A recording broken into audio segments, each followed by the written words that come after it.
me and you and me. No matter how they toss the dice, it had to be. The only one for me is you. Something's gone wrong in the happy-go-lucky world of Nintendo. I still remember seeing the old Super Smash Bros. Commercials on television way back in the day. I thought it was the coolest concept ever, an ultimate crossover event with some of the biggest names on the Nintendo platform. The first iteration of the game was released in 1999 and had a roster of 12 characters. The character designs were all chunky and blocky and the controls were stiff, but the game was so endearing. It had achieved exactly what it had promised, a slugfest between all of your favorite characters. Masahiro Sakurai, the mastermind behind the concept, had done the impossible. He brought together the different Nintendo intellectual properties, not only for a crossover game, but an experience where they all kick the crap out of each other. The game was a smash hit, pun intended, and sold over 5 million copies by the time the next iteration rolled out. And this game, once again, changed everything. Super Smash Brothers Melee! In 2001, Melee hit the streets. This game released on GameCube and ran like a dream. It upped the roster to 26 characters and boasted a unique single-player adventure mode, which was an interesting twist on a campaign. The game sold incredibly well and was the highest-selling game on the GameCube console, rolling in at 7 million copies sold. The impact that it had, though, was more interesting. Nintendo had created a fighting game. There's no getting around that. But they intended this franchise to be a party game for kids. Their whole approach to video games and design is focused on this. From hardware to software, you can see it. They don't spec their consoles out for the highest graphics or top-end performance. They concentrate on the user experience, which is why what came next is so interesting. The original Smash Bros. Game had kindled an ember in the competitive fighting game scene. Melee fanned and fueled that ember into a raging inferno that's been burning for 20 years.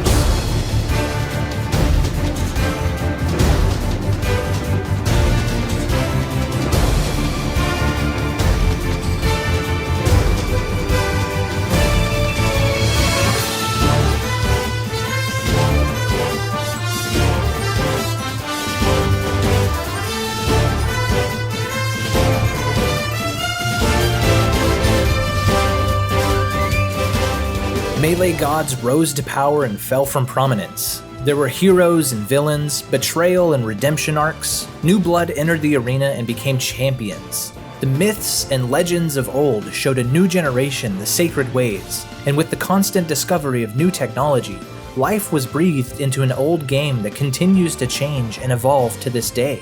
Without any developer support, this game has managed to not only carve out a space for itself in the competitive fighting game scene, but it has shaped culture. Certain aspects of its combat system have impacted fighting games everywhere, even to this day. But I'll talk about that more in a different video. In 2002, there was another game studio in Japan with a very different game director who was working on a crossover game himself that most people never saw coming. While Sakurai had combined all of the characters from Nintendo and put them into one game, a man named Tetsuya Nomura had married two very different franchises together. Many of you already know why this is important, but if you don't, I promise it will all make sense eventually. 7 years after the release of Melee, in 2008, Super Smash Bros. Brawl arrived. Built for the Wii console, this game took several leaps forward. It had an impressive roster of characters that tapped out at 39. But more importantly, it was the first installment of the game that included third-party characters, a trend that would become a hallmark of the series. Sakurai had approached other gaming companies and creators to see if their characters would like to be included in the Smash Bros. Franchise. Sonic the Hedgehog and Solid Snake from the Metal Gear Solid series answered the call. Brawl was also the first Smash Bros. Game to include the final smash attack, online play, and a stage builder. This game also had a robust campaign called the Subspace Emissary, which was a massive and sprawling story full of cutscenes, epic boss battles, and all kinds of content. It would take another 6 years for the next installment of Smash Bros. To come out. This time, in 2014, they decided it would be a unique dual-platform release on the Wii U and 3DS. Most people just called it Smash 4. This game continued the trend of increasing in scope and breadth, boasting a massive roster of 58 playable characters. They even expanded the third-party invitations and now hosted even more characters outside of the Nintendo Empire. This included Mega Man, Pac-Man, Ryu, Cloud, and Bayonetta. Only Solid Snake was not included. Hideo Kojima had left Konami, and while he and Sakurai were friends, which is what initially led Snake to being included in the game, Konami didn't renew the licensing deal with Nintendo, and therefore Snake had to be cut. This game's competitive scene grew nice and robust as well. New players entered the competitive gauntlet, and soon, new heroes and villains were born. Legacies were established, and there was an entirely new season of hero and villain arcs. All of these installations of the franchise, the steps and missteps that were taken in each season of development and distribution of the games, what type of content was included with each title, the unique characters, the ever-expanding story modes, online functionality, the stage builder, and even the hidden bonus content. All of that led to 2018, where in a Nintendo Direct, a video clip of the Inklings from Splatoon began to play. Things seemed normal until their environment began to grow dark. This was the announcement that would herald in the next installment of the game.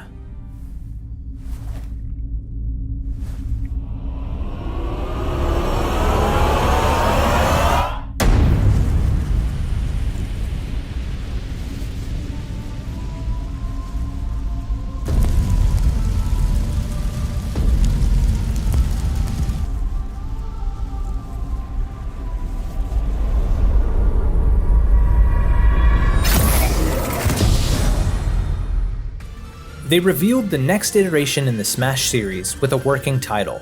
Later, it would be updated to Super Smash Bros. Ultimate. The title of this game is not a lie.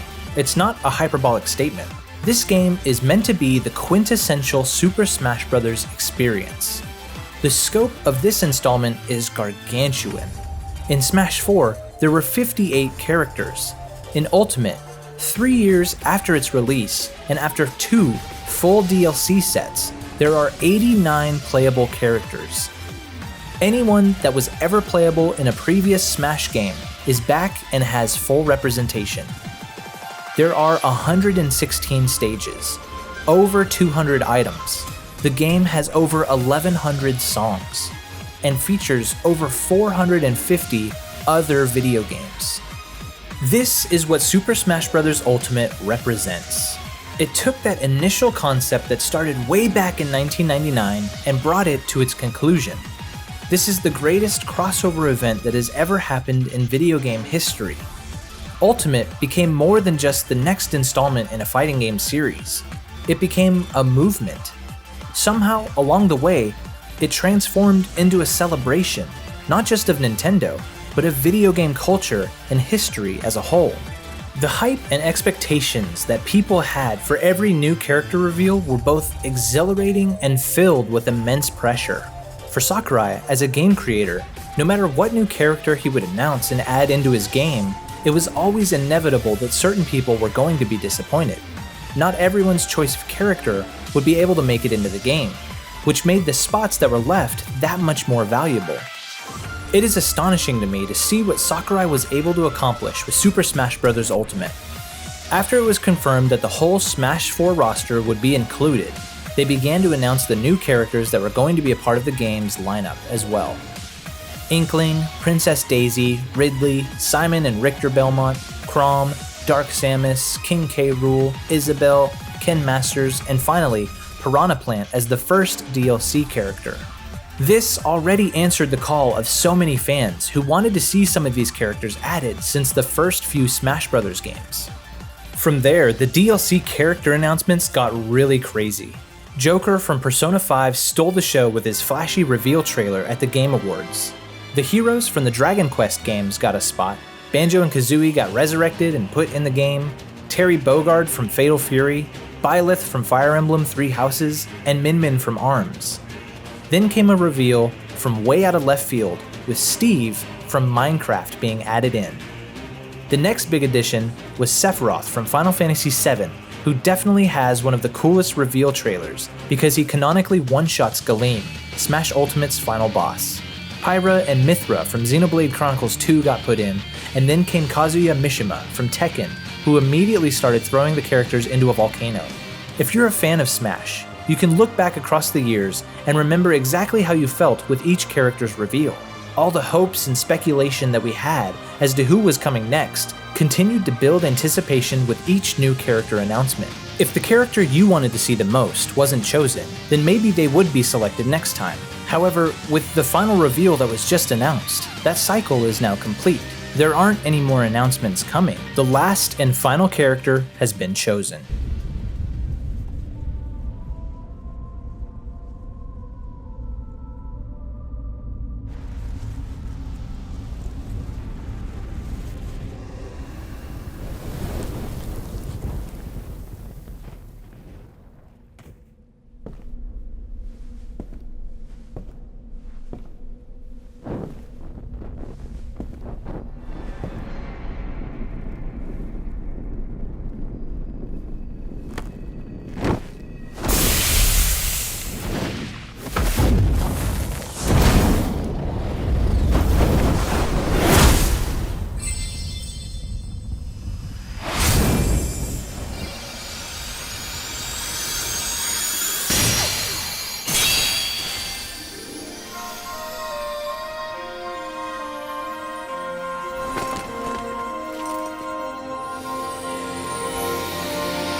It's hard to describe how I felt when I heard the announcement.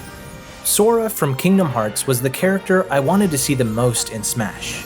To me, he made sense. He fit really well with the rest of the cast, and Kingdom Hearts is such an iconic and expansive series of video games that I really wanted to see it represented in Ultimate. I never stopped believing, and Sakurai did the impossible. Do you remember that studio that we talked about way back in the day? That game director, Tetsuya Nomura, had created Kingdom Hearts in 2002. His crossover game combined Final Fantasy with Disney. Back then, nobody expected it. He approached Disney with a request to use their intellectual properties, and they agreed.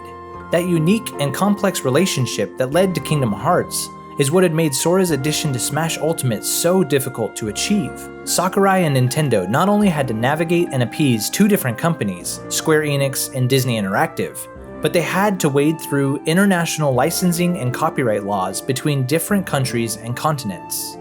This is why the addition of Sora is such a big deal, and why it's so impressive that he is in the game.